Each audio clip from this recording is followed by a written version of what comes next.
You're 15 when it clicks. Boys are stupid. Not every single one, but enough to make it a reliable pattern. You post one picture, nothing wild. Phone angled up, chin tilted, lip gloss shining brighter than your future. Your phone blows up. 40 likes in 10 minutes. 3 dudes who treated you like furniture last year suddenly remember you exist. One text, damn. Another hits you with, when did you get hot? You screenshot the evidence, send it to your best friend. It feels like you found the nuclear launch codes to male stupidity. You start testing variables like a mad scientist. Post at night, engagement doubles, post slightly riskier, triples. You master angles like you're shooting a feature film. Left side slays, right side trash, mirror selfies, always money, bathroom lighting, God's own softbox. You're not attention seeking. You're optimizing, big difference. DMs start piling up. You reply with surgical timing, not too eager, never too cold, and enough delay to create mild panic, because mild anxiety equals more effort. More effort equals more attention. You just traded innocence for a dopamine slot machine that never pays out the big jackpot. You're 18 when the first time finally happens. Not at some wild party with strobe lights and bad decisions. Not blackout drunk. No, this is the special version. You sit on the edge of his bed with heart hammering and palms sweaty. He slides in close, brushes your hair behind your ear. Slow, deliberate, like he's diffusing a bomb made of feelings. He looks you dead in the eyes and hits you with the classics. I care about you. You're different. I've never felt this way before. Elbows everywhere they shouldn't be. Nervous giggles that sound like choking. That one long freeze frame where both of you stare at each other like, now what? Afterward, he pulls you in, holds you like a trophy he just won. You stare at the ceiling, wondering if this is what adult feels like. You trace lazy circles on his chest.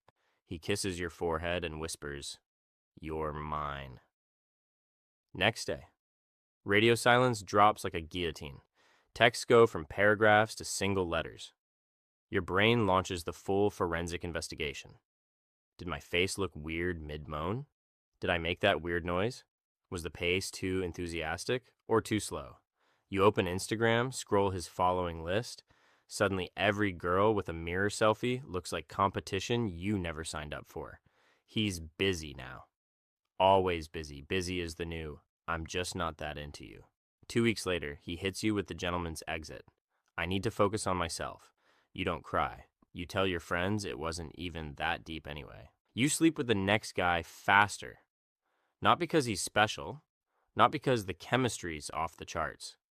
Simply because you want to fast forward past the small talk and straight to the good part. The wanting, the obsession, the temporary worship, where you're the center of his universe. They fall hard, or at least pretend falling hard. They drop big forever talk at 1:12 a.m. Then the cool down hits. Sometimes it's him. Texts slow down, excuses multiply. Sometimes it's you. The novelty wears off and you start eyeing the exit before he does. Either way, it ends. No messy tears and just another contact deleted. And you repeat. You don't frame it as becoming a slut. That's what bitter exes say. You frame it as staying in demand. You like walking into a room knowing you can pick. You like the phone buzzing at midnight with you up. You like never being alone unless you want to. The word loose drifts past sometimes. You hear it. You shrug. As long as the line forms, you assume you're winning. You're 19, like a college hits like a factory reset. New city, new dorm, new you. It lasts 3 weeks. First hookup, senior at a party. Smells like money, talks like he owns the quad. You go back to his room. The next morning, he walks you back to your dorm. No handholding. Just, you're fun. By midterms, 3 guys from 2 friend groups. Campus is tiny. Reputation spreads fast like chlamydia. Halloween party rolls around. You laugh loudest. Confident girls lean in. So you do too. You grind closer, make out in view, no mystery needed when you're becoming a legend.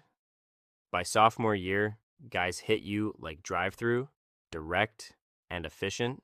At 21, you try dating seriously an engineering guy, quiet, loves your confidence. You fuck him in under a week. He post-nut stares at the ceiling. You ask, "What are you thinking?" He says nothing, which is man code for everything. A week later, his buddy sends him a pic of you on some lap, thighs out, laughing. It doesn't look innocent. He goes quiet, then busy, then ghosts you. Senior year, brand fully locked. You don't chase, you rotate. Body count? Irrelevant after it hit double digits. Parties turn into playgrounds, threesomes in frat basements. Blow one in the bathroom, then fuck his roommate on the couch. Finish with both in a sloppy tag team. You laugh when girls whisper behind your back. You shrug at side eyes. Untouchable if you act untouchable. Or so the fantasy goes while you're wiping cum off your thighs in a stranger's sink. Wondering if legend just means everyone knows your holes are open 24/7. Graduation photos fire, memories epic. You leave campus convinced adulthood will reset everything. You're 26. New city, first job, apartment with flattering lighting, fresh start. You download 3 dating apps the same night. Bio. Not here for games. You are the final boss of games? Matches pour in like DMs after posting a thirst trap. No surprise there. You've been grinding this skill tree since 15. Elite angles, captions engineered for chaos, and mystery dialed to perfection. Finance guy matches. Bro says he wants something serious. Invites you to dinner. You order salad to look disciplined. He asks about your hobbies. You say travel. He asks about your past relationships. You say nothing too serious. After second date, you walk to his home. He kisses you slowly, then sex. Waiting is for virgins and rom-coms anyway. Next morning, he says, "I'm not really ready for anything exclusive." You blink. You went out for exclusive things. But okay, delete his number before the coffee's cold. You go on more dates. Pattern hits you like whiplash. Men match instantly. Text like pros. Dates spark. Sex happens quick. Emotional buildup skipped like bad ads. You're not the destination anymore. You're the checkpoint. Stamp collected. Next rider up. One guy says it outright. You don't seem like the settle down type. You press. What do you mean? You just have that energy. What kind of energy? Fun. Fun. That word again. You've become a theme park. Thrills all night. Lines move quick. No long-term parking. At 29, matches hold steady, but conversations collapse. Come over. Netflix? You up? Efficiency at its horniest. You make a bold move of slapping "looking for something real" in your bio. Matches plummet 40%. RIP sincerity. Delete it. Numbers rocket back. Algorithm rewards tits over sincerity. You pivot to full A/B testing mode. Cleavage variant crushes every time. You go on date with 33-year-old property owner. Calm.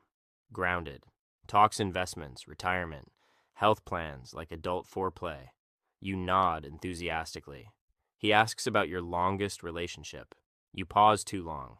He notices, no drama, just quiet recalculation. 2 days later, he texts, "You're amazing. I don't think we align long term." Align. Fancy way to say you're fun, not future. You actually liked the boring bastard. You post a gym selfie, 900 likes, DMs pour like cheap wine, validation hits like a drug. At 33, the dating pool shrinks to 3 sad categories. Recently divorced guys still unpacking baggage. Emotionally unavailable pros who ghost mid-sentence. Or 23-year-olds who treat you like a MILF trophy.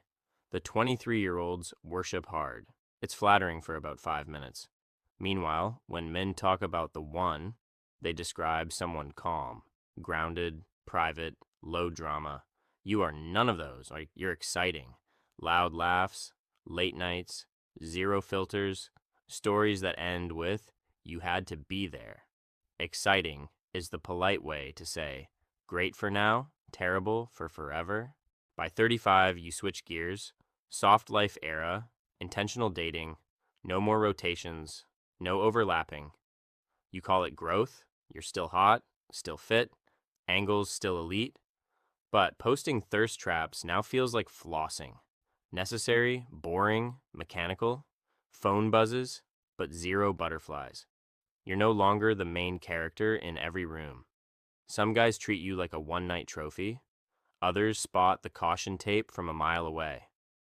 They don't invest, no effort beyond the bare minimum.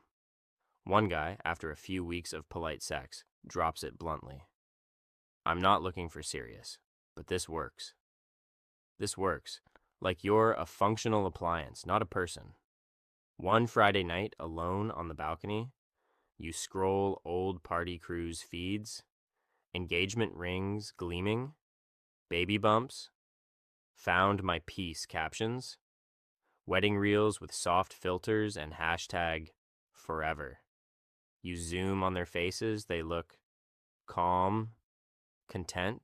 At 37, the closet pivots, short skirts vanish, tailored dresses take over, posting frequency drops, clout dips, you act like you don't clock it. 3 decades online, time to sanitize, archive the thirst traps, delete the 3 a.m. stories, like scrubbing crime scene photos before the detectives arrive. At 39, dating apps are pure muscle memory. Swipe out of boredom, match out of reflex, date out of inertia. He compliments your confidence. Then he ends with, you've lived. The gentleman's way of saying, you've got more mileage than I want on the odometer. You've got stories. Men love stories. They just don't propose to the storyteller. You replay the timeline. When did the shift hit? Was it 24 or 27 or 31? There was no crash, no public meltdown, just slow erosion. You went from I want her to I had her to I know her type. Mirror check, still attractive, still fuckable. But the raw hunger you once sparked now goes to 22-year-olds with fresh filters. You're not invisible. You're familiar. Familiar breeds comfort, and comfort was never your brand. You were the storm. Storms thrill. No one builds a life inside one. You turned 42 a month ago. You meet a man with a daughter, 45, divorced. He holds doors. He asks about your work and actually listens. You sit across from him at quiet restaurants. Just conversation. You feel something steady. Weeks pass. You stand awkwardly in the doorway, holding a gift you overthought. He introduces you to his daughter. She looks up like you're a new babysitter. You feel a strange pressure in your chest. Responsibility. You're not used to that word. One night you're cooking at his place. Oil sizzles in the pan. Steam fogs the kitchen window. He leans against the counter. What were your 20s like? He asks. You laugh lightly. Oh, I was wild. You keep talking, stories, parties, travel, adventures. You spin them as growth, as freedom. Then he stops asking follow-up questions. Over the next few weeks, something shifts. He starts asking where you've been when you're late. He asks you not to hang out with guys. He wants to know your location at all times. You feel it as restrictions. One night, you argue. You stand in his living room. He says carefully, I just don't know if you're done with that life. You shout, that life.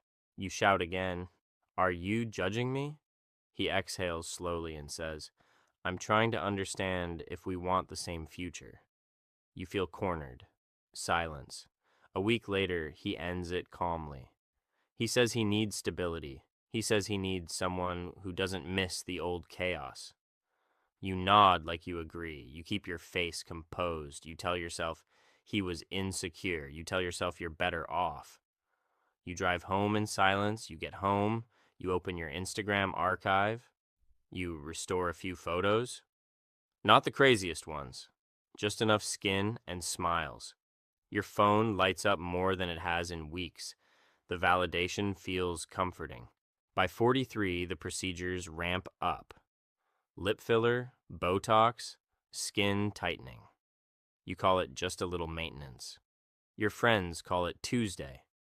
You hit the streets again, back in the rotation. Late night texts, low commitment hookups, convenient as DoorDash.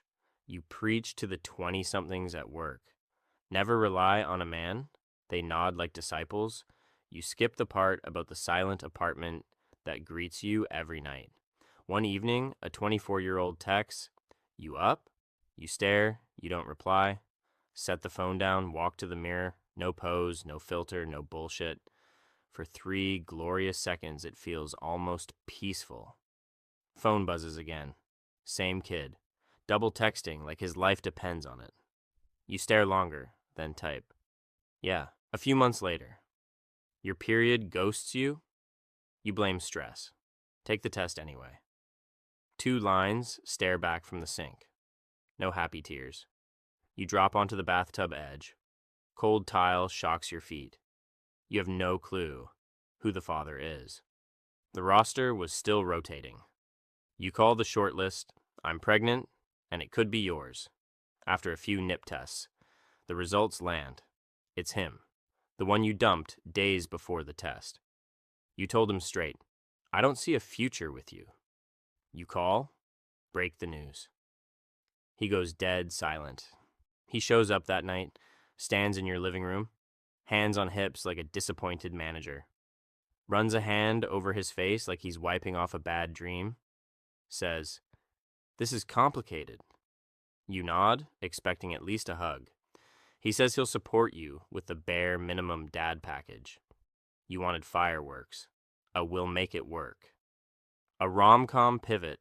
Instead, you got complicated and Venmo promises. Second ultrasound. You lie on the crinkly paper bed.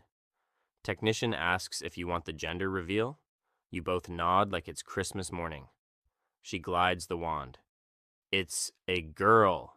Pregnancy turns your body into a soft, complaining pillow. Ankles balloon like overinflated party favors. Back screams every time you bend over. Tiredness is your new personality. Strangers in the produce aisle lunge at your belly like it's a public petting zoo. You fake smile while internally filing assault charges.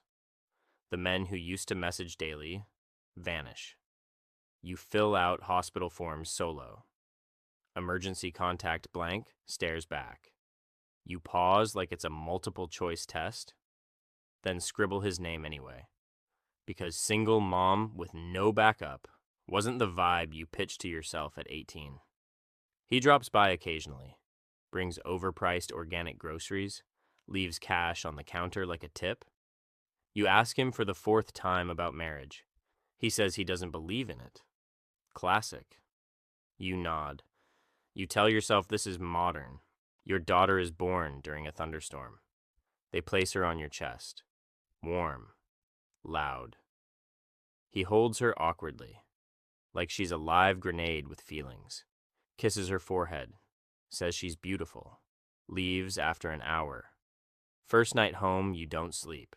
She cries every 2 hours, like clockwork designed by a sadist. You rock her at 3:17 a.m.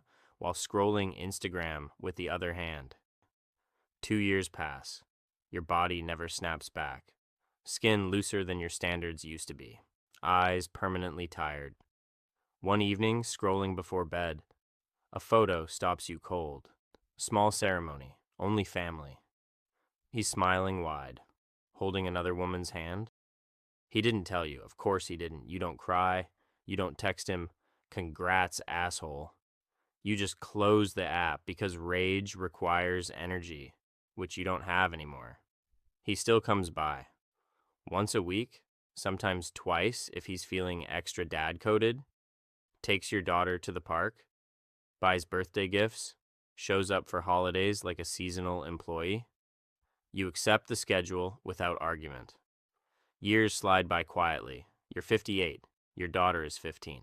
She stands in the bathroom, phone angled upward, chin tilted just right, lip gloss shining. You see your own posture in her, the same arch, the same calculated hunger for eyes. Your chest tightens like someone squeezed it with both hands. You want to sit her down? Give the full TED talk. Instead, you say one thing. Be careful. She rolls her eyes, smiles like you're being dramatic. She says, Mom, relax. You nod.